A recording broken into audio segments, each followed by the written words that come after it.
Welcome to Quality Time with MoreSteam. I am your host, Dan Swartout. My guest today is Jon Dario. For over 30 years, Jon has worked to solve one big problem. How do you help teams stay consistent when everything is moving fast and constantly changing? Now, Jon has had an amazing career. He managed Gap's busiest store in New York City. He ran 240 stores and $1.7 billion in business at Travelex. And today, he's the CEO of Edison Properties. Jon's also written 4 books about management and leadership. Check those out in the show notes. In our conversation, we talk about what goes wrong when big plans from company leaders don't make it down to the people actually doing the work. We discuss how to build real follow-through when you're managing dozens of stores, and we explore how to keep things running smoothly in industries with high employee turnover. This is about making operational excellence work in the real world when you can't slow down. Let's get started with my conversation with Jon Dario. Today, we are lucky enough to be joined by Jon Dario. Jon, welcome to the show. Thank you so much, Dan. Appreciate it. Jon, you have had an incredible career in business.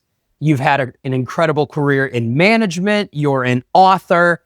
So much to share, so much to talk about it. Before we dive in, could you please give us some background about yourself and all the things that you've accomplished? Sure. Thank you. And thanks for having me on the show. I believe it or not, went to school for aerospace engineering, and I quickly found out that college life was more fun than calculus. So I ended up in marketing. I graduated from Penn State and immediately went into retailing. I started with Macy's, and it wasn't a plan. I had no real intention to get into retailing, but as I stumbled into the world, I loved it. I really became attracted to the dynamic environment that retail management provided, and I found out I was pretty good at it. And so I progressed through a couple of jobs at Macy's. I ended up spending some time at a regional sporting goods store. But then I landed at Gap and I spent a good solid 10 years at Gap, and I did a number of jobs for Gap where I had varying degrees of responsibility in management and leadership. And from there, I went into financial services retail, spent some time with Bank of America and Travelex foreign currency exchange. And eventually I landed in the role I'm in now, which is I'm CEO at a real estate company that does has a number of retail businesses in the New York and New Jersey area. And along the way, I've written a few books. I've done some video training. I've done some speaking engagements. I'm an adjunct professor at Seton Hall University, and all that is I just have fun with it. It's a way to kind of expand and pass along some of the great stuff I've learned. I've had the benefit of working for some great people and great companies, and I love to share it all with others. Well, thank you so much for sharing it with us. First of all, CEO at a real estate company in New York, and you're writing books. How do you find the time to do all this? I imagine being CEO of a real estate company in New York is more than a 40-hour-a-week job. Yeah, it's a big job. I mean, fortunately, I've got an absolutely wonderful team, and they make it quite easy on me. And to be blunt, I've gotten pretty good at what I call action item management, or AIM, and includes the entire company, the entire team, and it takes a lot of the pressure off of me, to be honest. And more than that, I use my weekends and my evenings and my early mornings and kind of work in the other stuff. Jon, you've had such an amazing career. Macy's sales manager to managing 240 stores and $1.7 billion at Travelex, right? Yep, correct. What's one management challenge that kept showing up everywhere, regardless of where you were, regardless of the number of stores? What's the one challenge you found to be universal? Pretty simple: consistency, consistent execution from the team. It didn't matter whether I was managing one store with a handful of employees, or I was managing 240 stores across all of North America. Getting the same type of consistent results and getting the team to perform the same routines day after day, hour after hour, has always been a challenge, and it still is. And it requires what I think is a perfect blend of structured discipline, but also flexible creativity to allow people to do what they're good at. And that's sometimes a tough line to walk, but finding that balance, I think, is the key to helping people operate within a kind of a context or a framework that the organization benefits from. When you reached out to me initially, one of the things you mentioned is that you enjoyed the episode with Peg Pennington talking about lean management. So I wanted to talk to you a little bit about that. When you're overseeing 185 stores at Gap or 240 at Travelex, where does strategy actually fall apart between the executive suite and the store floor? That is a great question. The key is that the people who are on the front lines in large organizations aren't the ones who are setting that strategy, and so they're in those cases disconnected by a few layers of management, and the message ends up can get distorted. And maybe more importantly, I use the analogy of a GPS in your vehicle to management. A GPS depends on an accurate and specific destination being entered first before the GPS will calculate the driving instructions. And I think the same in management. When the front line is somewhat disconnected from understanding exactly what the desired result is, it's easy for them to kind of create action steps that aren't aligned with the organizational goals. So at the bigger the organization, the harder it is to kind of keep that consistent message all the way across the organization and all the way across the teams.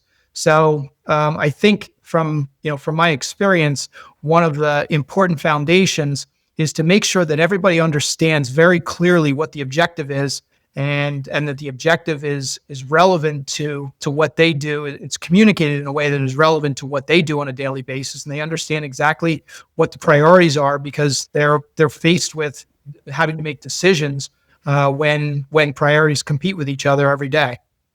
You've obviously had a lot of success as a leader. So I want to talk about communicating as a leader. Two people can convey the exact same message, and yet it can be received differently based on how it's conveyed. What are some effective communication strategies for a leader to talk about that strategy and get everyone on the same page? Sure. I think I'll answer it with 2 points. Okay. Well, I think that it's really important to start with just a general confidence that people want to do the right thing, and as a leader, if you trust that people want to be successful and they want to do the right thing, I think it immediately puts a different spin and a different tone on how you communicate. So the words you use and the facial expressions you use and the message you send is going to end up being more supportive and more coaching than critical. And I think it's highly effective to come across as a supportive, helpful leader than to come across as a judgmental, critical leader. And so that, starting with that idea that people want to be successful and it's our job as a manager or leader to help them is really important.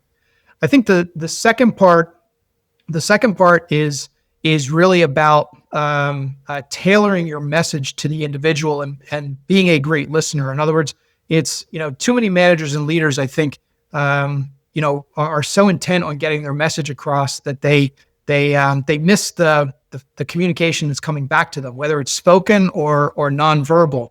And that, missing the communication that's coming back to you can be a real problem. You can really get yourself into some sticky wickets if you're missing the little facial expression that indicates an employee doesn't really understand what you're saying, or they don't buy into what you're saying. You can walk away thinking you've got buy-in, and you don't, and you come back an hour later, or a day later, or a week later, and the job's not done the way you expected it to be, and it was all there for the observation in the beginning if you'd just been paying attention. We've talked a lot about on the show recently, we've talked about humility in leadership. And one of the things I've thought about, and I haven't had the opportunity to ask anyone this until now, being humble as a leader, having humility as a leader. Sometimes you see that, and then sometimes you see leaders who are so self-effacing that it's almost like they're putting on a show. I know I have to be humble, so I'm gonna, look at me. I can't do this. Look at me, everybody. I'm just like everyone else. What's the difference? How do you show that humility without going so far that people are like, I'm not buying what this guy's selling? Boy, I love that question, Dan. That is a phenomenal question. And I think you echo a point that the author Jim Collins writes about in some of his books. That the idea of I think a level 5 leader, he terms it, and the humility that a level 5 leader shows. I think it comes down to just being genuine. Humans are really good at picking up on other humans who aren't genuine. And I think the phenomenon that you're talking about, where a leader is kind of going through the motions of pretending to be humble, it ends up being you end up talking down to employees. A lot of times what it ends up coming across as is, I'm a strategic thinker, so I don't know how to do your little peon job. And that ends up being more detrimental than just being genuine. And so I think, look, if there's no need to be self-effacing when you actually can do the job. You're not getting any extra credit for that. But I think humility really comes from a genuine belief that you're not able to do everything yourself, and you need the rest of the team, and other people are smart and good and capable. And if you truly believe that, it will come across in how you share credit and how you communicate with everybody else. Yeah, I've been in those situations where somebody who is in a leadership position is talking down to you, not so much directly talking down to you, but by putting a show on that, look at me, I'm just like everyone else. Look how humble I am. I can't do this. It's almost more. I almost feel like I'm being talked down to more than if you just talk down to me directly. 100%. I think it's a great point. Absolutely.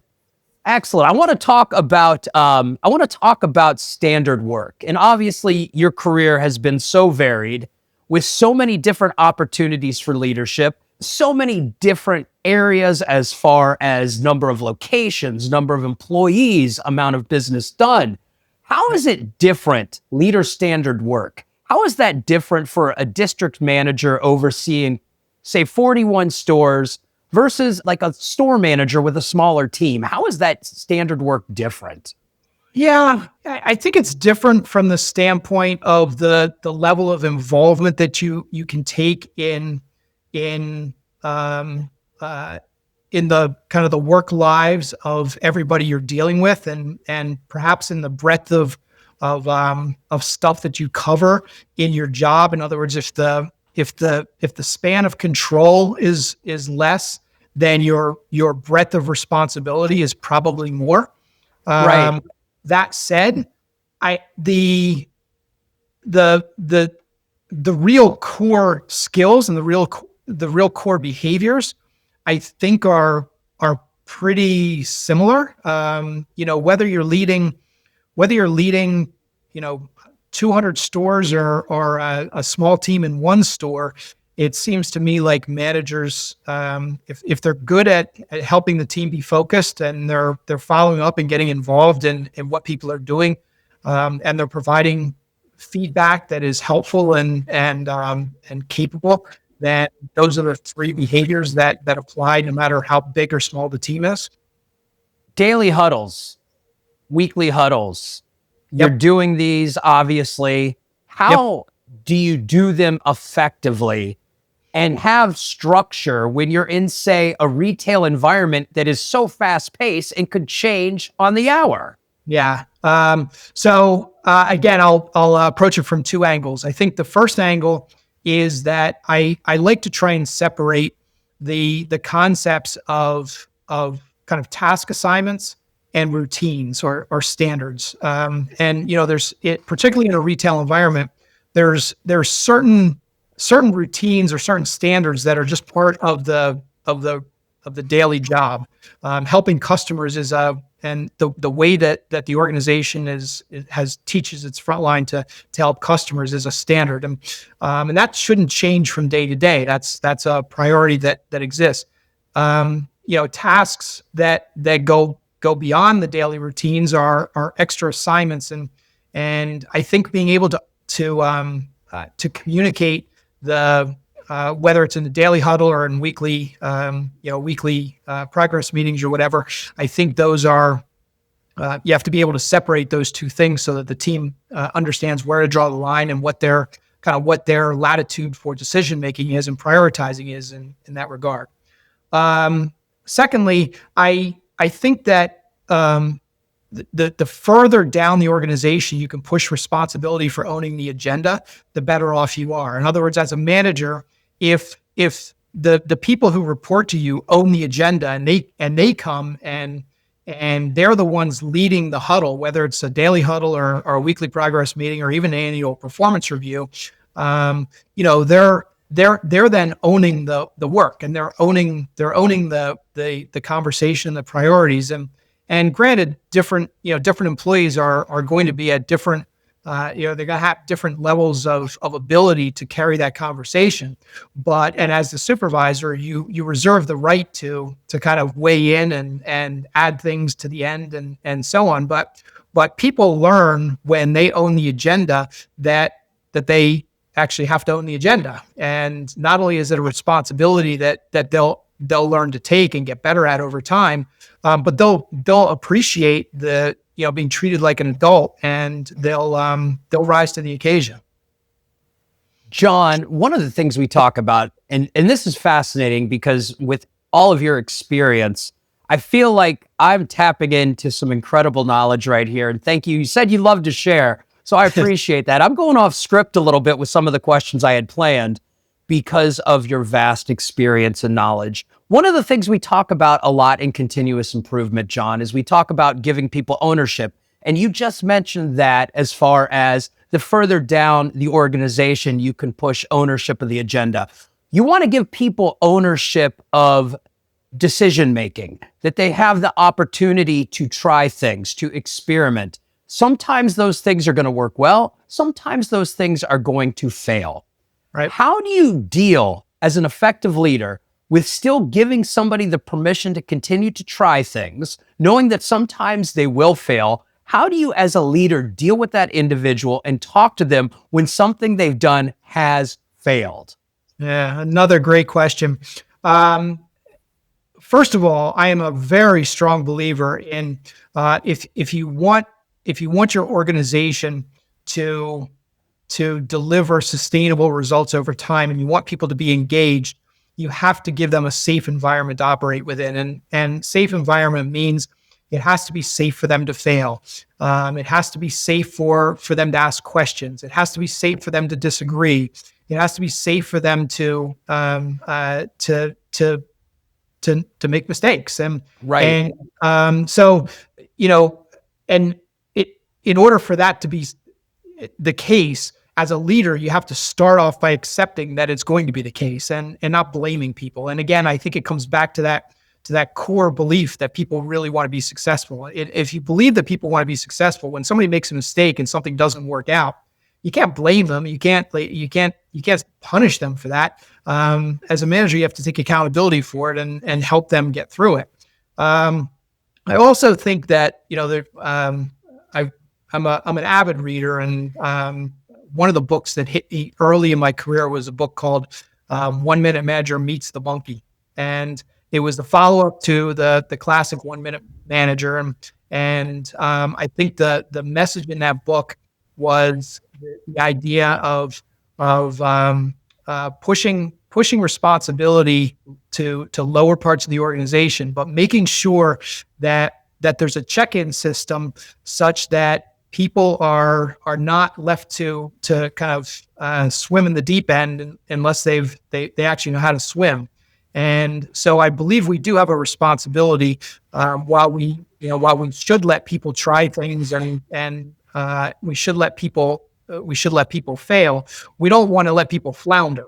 And there's some I think onus on us as leaders to once we let somebody go, or we give them some freedom to try things, to be available, to answer questions, to be, to kind of offer our suggestions when it's clear they need a little bit of help, and to make it comfortable for them to come to us and help them succeed.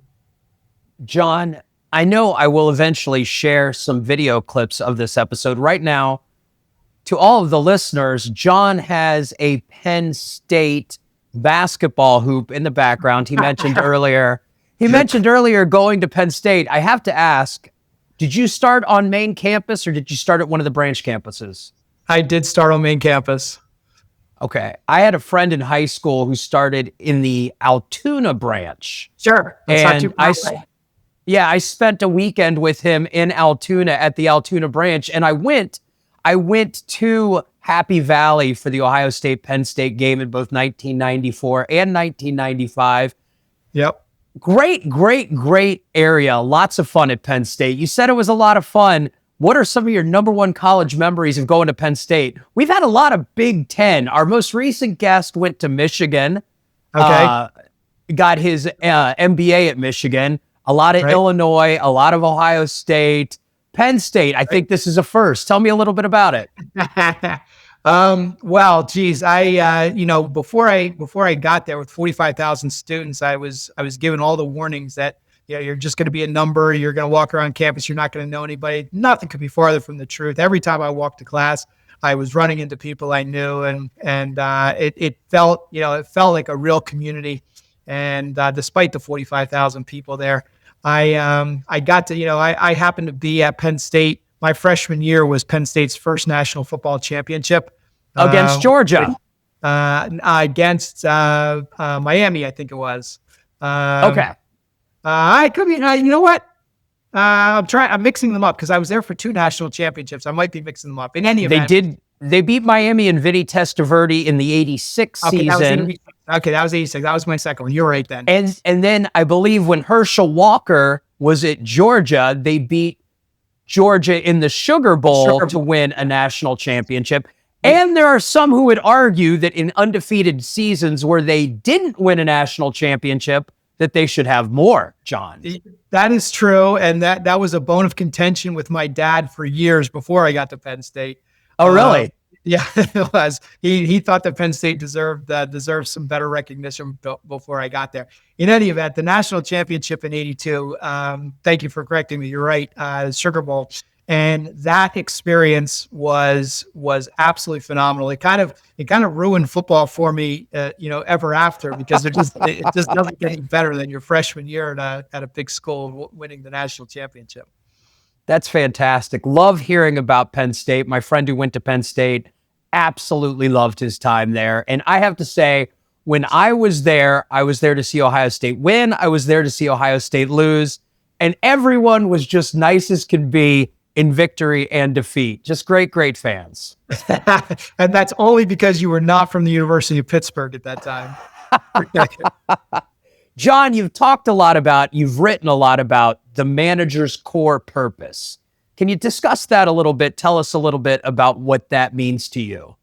Yeah, I think it's pretty straightforward. The manager is kind of the link between the organization's owners or leaders or headquarters and the front line. In other words, the manager is the conduit through which the organization achieves its results and its success through the front line. It would be amazing if organizations, if somebody, the owner of a business could send an email to every one of its 5,000 employees and everybody would execute it perfectly and there would be no need for managers. But that's not the case, thank God. Otherwise I wouldn't have had a career. But the reality is that managers kind of have to translate that vision and then have to be there to make sure that the results get executed, or the actions get executed and the results get delivered. And I call the manager the amazing link. The manager is the amazing link in the organization that kind of gets it all done. We've talked about on the show in the past the difference between management and leadership, but I think that to have effective management, you also have to be a leader as well. Am I off on that? Nope. I think you're spot on. And I think the debate about management versus leadership, which one's necessary, which one's better, I think it is, it's an important debate to have because there are some skills that are different. By the same token, I think leadership is about having people follow you. And as a manager, it's really important as a manager for you to be respected and for people to buy into the role that you have with them. Otherwise, they're going to do it when you're watching, and they're not going to do it when you're not watching, and that leads to inconsistent behavior and inconsistent results. Thanks, Jon. A short break is coming up in just a moment, and when it comes to this short break, my behavior is very consistent. I play it every episode, so stick around. We'll be right back after this short break. MoreSteam's enterprise process improvement platform includes the tools, training, and software you need to transform your organization into a problem-solving powerhouse. Join the ranks of Fortune 500 companies that trust MoreSteam for their enterprise process improvement. Visit MoreSteam.com to learn more. Also, I want to take just a moment to thank you for listening to Quality Time with MoreSteam. You can email the show at qualitytime@moresteam.com. And if you're enjoying the show, please leave a rating or review on your favorite podcast service. I play a short break every episode, but I don't think I've ever thanked you for listening to the short break, so thank you. And now back to my conversation with Jon Dario. I want to talk about how you shifted focus in your career from retail to banking. You mentioned Bank of America, and at Bank of America, you designed processes for quality sales interactions. Right. Tell us a little bit about that, because then I've got a follow-up question that I think talks about something we've been talking about a little bit already. Sure. It was an interesting time at Bank of America. Bank of America was attempting to bring more of a retail mentality to its bank branches, and there were a number of us directly from Gap that they hired at the same time, but also people from some other large retail organizations. So I was part of a group that kind of came in under that mission. And it wasn't too different, to be honest. It's still banking. It's fine. The products are different, but the idea of delivering products and services to retail consumers was essentially the same. And the idea of designing processes for quality banking conversations, for instance, was not a whole lot different than a 5-step sales process for a Gap store, or a process for a call center employee interacting with a calling customer. It was simply a matter of trying to identify customer needs and have a two-way conversation that allowed bankers to truly diagnose what the bank's product, what best products would work for that particular customer, and make the match. So I think, Bank of America had a good idea. Liam McGee was the head of the consumer bank at the time, and it was his mission to do this. And I think it was a good mission. And it was fun to try and translate all that, the retail experience to a financial services industry. I miss going to the bank. I enjoyed going into the bank. I liked talking with the tellers. I liked talking with my bankers. I got to know them. They got to know me. That's one of the things that I do miss about kind of the modern conveniences. So one of the things I want to ask you, because I could pick up on this as well, and we talked about authenticity a little earlier on. How do you build process discipline in that banking segment while keeping customer interactions feeling authentic? Because I know I could tell when I'd go to the bank and it was somebody I didn't know yet, and they're like, I've got to ask this guy a question and I have to talk to him. And it really, sometimes I'm like, do you have anything else in the script? Because this one ain't working. You know what I mean?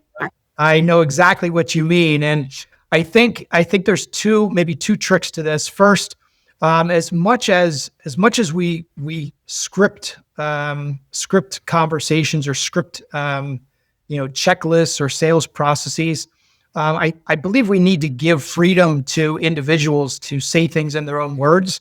And if they understand the purpose of the process, in other words, if let's talk about selling a mortgage in a banking situation. There's certain pieces of information that you have to gather, and there's there's perhaps a logical way to gather that information, or an order in which to gather that information, but the words don't have to be exactly the same. And if you give people the freedom to use the words that are comfortable for them, they can follow the checklist or follow the process without it coming across as scripted. And then secondly, I think that sometimes if we're just good at explaining to a customer and telling them up front what we're doing, they get it. You remind me of a situation. I was in one of my bank branches one time, and there was a customer at the teller window, and the teller went through our prescribed process of saying, "Ma'am, you've got a very high balance in your checking account. I'd like to recommend that that you open up a CD or do something else where you can earn more interest." And the customer went ballistic. She started yelling at the teller and saying, "Why is it that every time, what do you have to gain from this? Why is it that every time I come in here, somebody tries to get me to open a CD?" And the poor teller had no idea what to say to that. And I stepped in and I just said, "Ma'am, it's really simple. What we have to gain is a happy customer. It's that we're all we're trying to do is do something good for you because we want you to stay with us and not go to Wells Fargo." And she looked at me and she said, "Oh, okay, well, that makes sense." And I guess my point is, sometimes when we just explain to the customer what we're doing and why we're doing it, they're more forgiving that we're following a process because they understand that there's some benefit for them. That is fascinating. I have somewhat of a similar situation where every time I would go to the dentist, they would ask me if I want to do something about the gap in my teeth. It almost got to the point that every time I was going to the dentist, I was gearing up for how am I going to answer that question this time. Right. And so, I nobody ever said, "Dan, we want you to be as happy with your smile as you could possibly be." But if they'd said that, I think I'd be like, "Oh, now I understand why you're asking me. It's not just because you want to charge me for extra dental work. You're looking out for me as well." 100%. And you may still decide not to do it, but that's your decision. At least you're not going to get mad at them. Yep. That's a great analogy. Oh my goodness.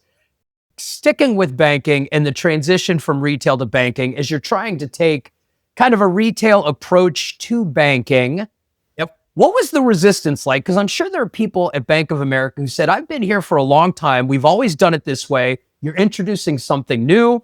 I don't like it. This is scary. This won't work. I'm sure there was some resistance because people are always resistant to change. So how did you deal with that? And what kind of resistance did you find? And what were your techniques for kind of overcoming that resistance? So first of all, I've got this creepy feeling that you had a video on my entire 3-year career at Bank of America, because that was pretty much the situation the entire time. Yeah, look, I wasn't a banker, and I definitely got the yeah, John, that's great for Gap, but it doesn't work in banking. I got that all the time.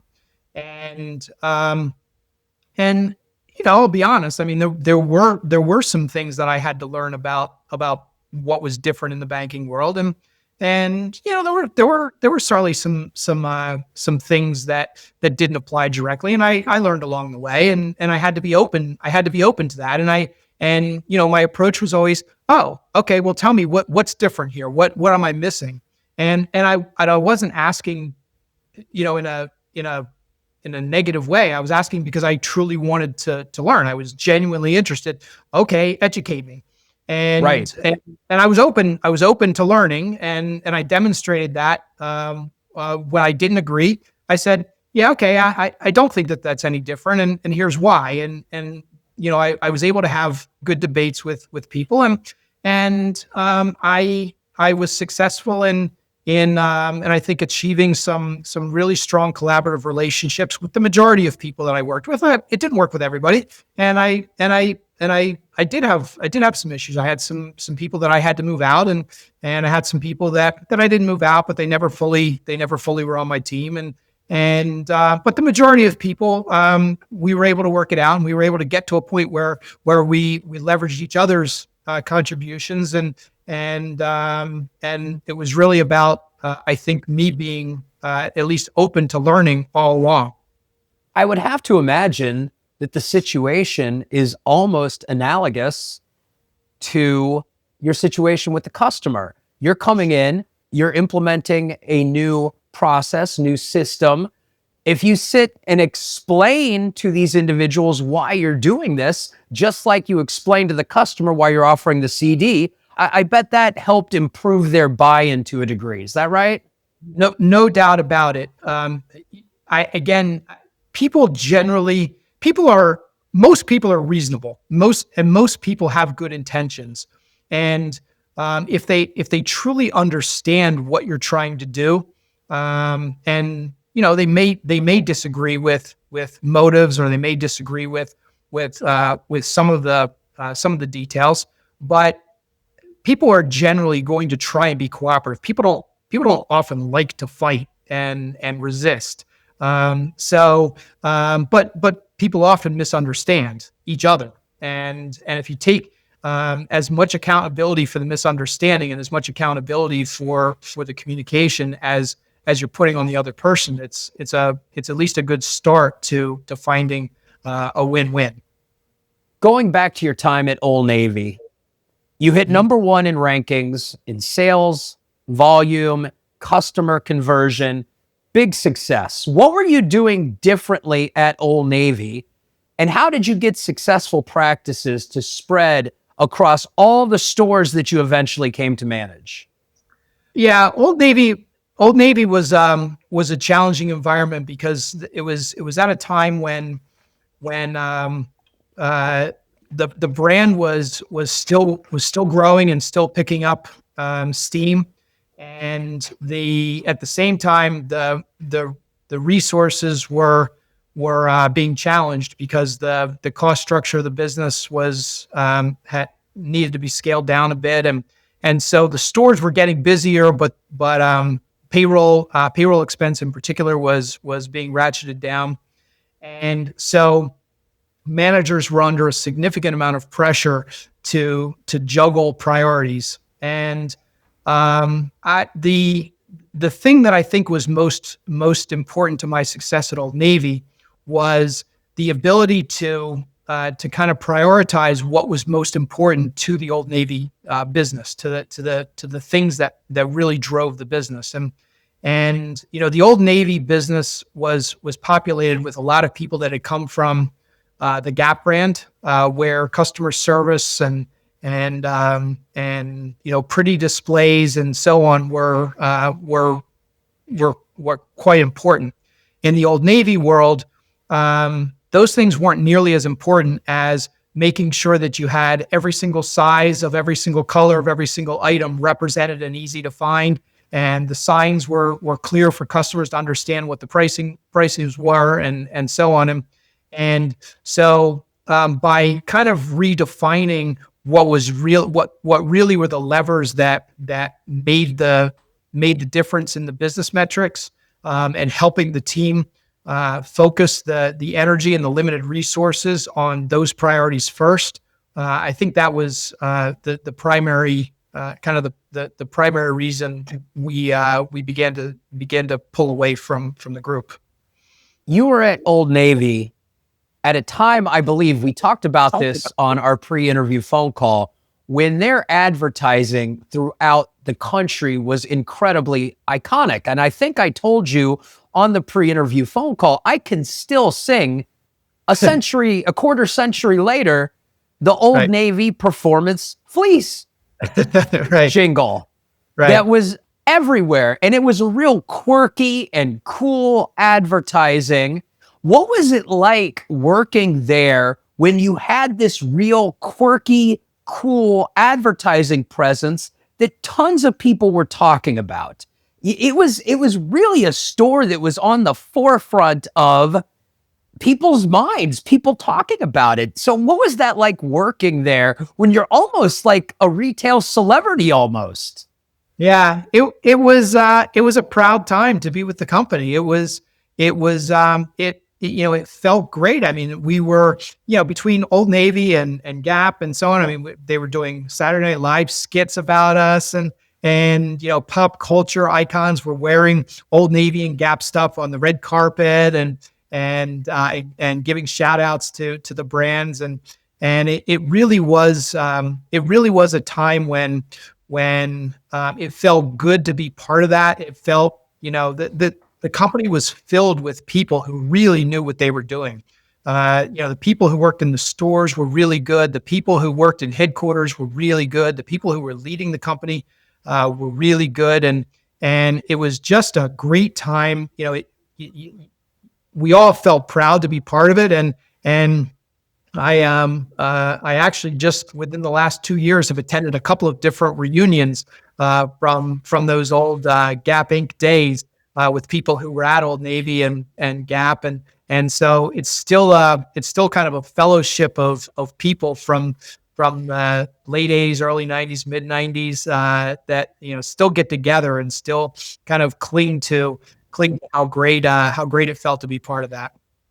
I have to imagine to be a part of Old Navy at that time, and then to contrast that with, say, somebody who was at, I don't know, Radio Shack in the final 5 years, right? To be on something that's so on the ascent versus something that we're really struggling here. We're trying to get a foothold, and you guys were just clicking on all cylinders back then when it came to pop culture relevance.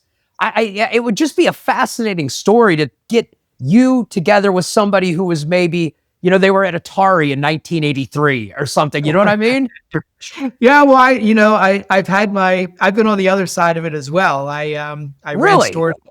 I ran stores for Herman's Sporting Goods, which was a regional sporting goods chain here in New York and New Jersey.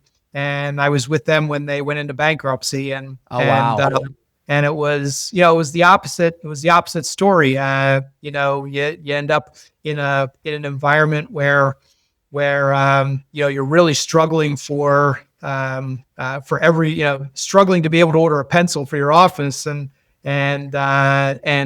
struggling to get inventory and everything else. And it was, as much as I loved my time in Herman's, and I learned a ton, and some of my really foundational experiences in retailing came from Herman's. I was there before I was at Gap, actually.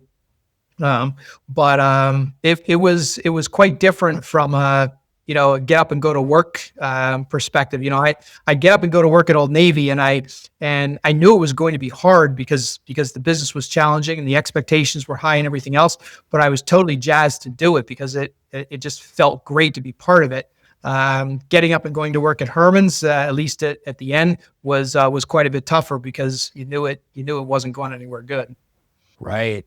Talking about retail, turnover in retail is big. Big turnover. Lots of people cycle in and out of the environment. How do you build continuous improvement capability, standard work, those processes that work when your workforce turns over every 6 to 12 months? How do you do that, Jon? That's got to be a real challenge. It is a real challenge. It's a great question. And in my opinion, it's about building the process and putting people into the process. In other words, the processes or the actions or the success can't be individual specific or individual dependent. And while I'm a strong believer in giving people flexibility to do what they're great at, the reality is that in a retail environment with sometimes 100% turnover in a year, the routines and the regular standards have to be applicable no matter who's in the job, and I think you can find enough creative freedom to give to people while still allowing them to work within the boundaries that you create for the jobs. Jon, I've got a few more questions for you. I appreciate your time. This episode's probably going a little longer than some of our others, but this has just been so fantastic. So thank you for your time. Again, I've got to ask you a question about your background. And again, I will share some video clips because this has been amazing.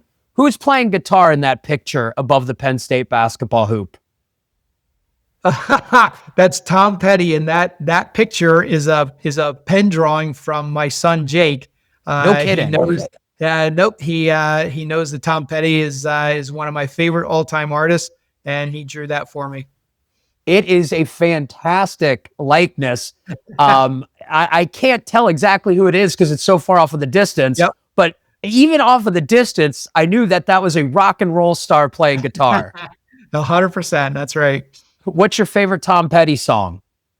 Well, it's I'm gonna say "Free Falling" because I know how to play that on guitar. It's not actually my favorite. It's my favorite to play myself. I grew up listening to the Hard Promises album, and the song "The Waiting" is one of my classics. Well, I will say that this episode, when it comes out, the waiting will be the hardest part for people to hear all of the fantastic knowledge that you're sharing with us, Jon. Nicely done. American Girl, that's my favorite Tom Petty song. Also a very good one. Let's talk about your books. You mentioned reading earlier. Obviously, you're also a writer. You have 4, am I right? 4 now? 4 that are out there. One's coming out in a few weeks. Okay, so first of all, tell me about the book that's coming out. Sure. The book that's coming out is called AIM.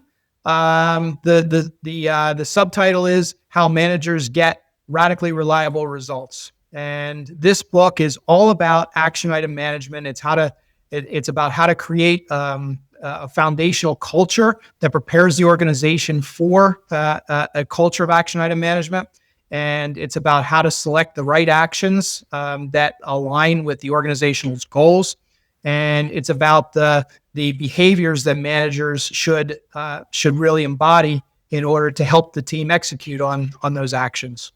And I will put the information in the show notes of how you can learn more about this book, how you can get the book. Tell me a little bit about some of your past books as well. And I know people are going to be very excited about AIM. Sure. Thank you. My first book is called The Retail Management Formula. It's a kind of my initial attempt at spilling out some of the tremendous benefit I've received over the years in terms of the great people I've worked for and so on. And I guess the headline item that came out of that book was something I call the retail management pyramid. And it's a method for managers to establish pyramids of priorities, so that the entire organization is kind of aligned on what's most important and aligned on the language they use in order to get things done and so on.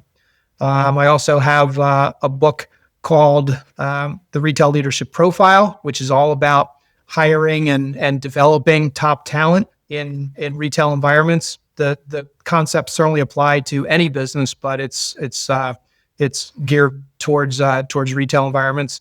And then third, another one of the book I wrote before AIM is called The Amazing Link. And I kind of alluded to it a few minutes ago. The amazing link is the role that managers play to have organizational goals executed at the front lines.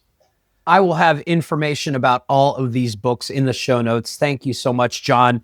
I want to wrap up our conversation with a question about getting back to management. Of course, talking about college and music is fun, but management is fun too.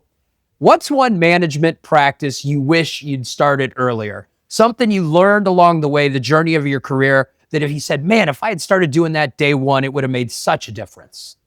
Yeah. I wish I had learned the secret of truly being collaborative earlier in my career. I spent too many years early in my career kind of muscling through, working ridiculously long hours and thinking that I had a monopoly on good ideas and being overly directive and so on. And I was pretty effective at it when I was managing in smaller environments. But once I started, my career started to grow and I was running bigger organizations and bigger teams. It just didn't fly. And I had to learn from that point on that I really needed to use a more collaborative style with the people I was working with, or even the people I did not have direct authority over. And once it hit me that was the way to go, it quickly snowballed into me realizing that, wow, there's a lot of other really smart people in the company and in the world, and all I need to do is get into good conversations with people and kind of help unlock ideas rather than have all the ideas, and that changed my world. And I really wish I had started off earlier in my management career knowing that. Jon Dario, thank you so much for joining us. Anything that we have not touched upon that you would like to share before we end this interview? Boy, this was a great conversation. We covered a lot of ground, and I am so thankful for the platform and so thankful for the great questions. It really was an enjoyable conversation. Thank you so much, Jon. As Jesse the Body Ventura used to say, the pleasure was all mine. This has been fantastic. Thank you. Actually, he would say the pleasure is all yours. So I completely messed that up. I'm editing that out. Jon, this has been a fantastic conversation. Thank you so much for sharing all that you shared. Again, I will put the information about your books in the show notes, how people can reach out to you. And I thank you. This has really been great. I've kept you a little longer than I thought I was supposed to. And so thank you for indulging me for the extra time. And I went off script a little bit because you raised so many interesting areas of questioning. Yep. So thank you. Thank you so much, Jon. Appreciate it. Dan. I appreciate it. Thank you. We'll be back in 2 weeks with another episode of Quality Time with MoreSteam. Thanks again.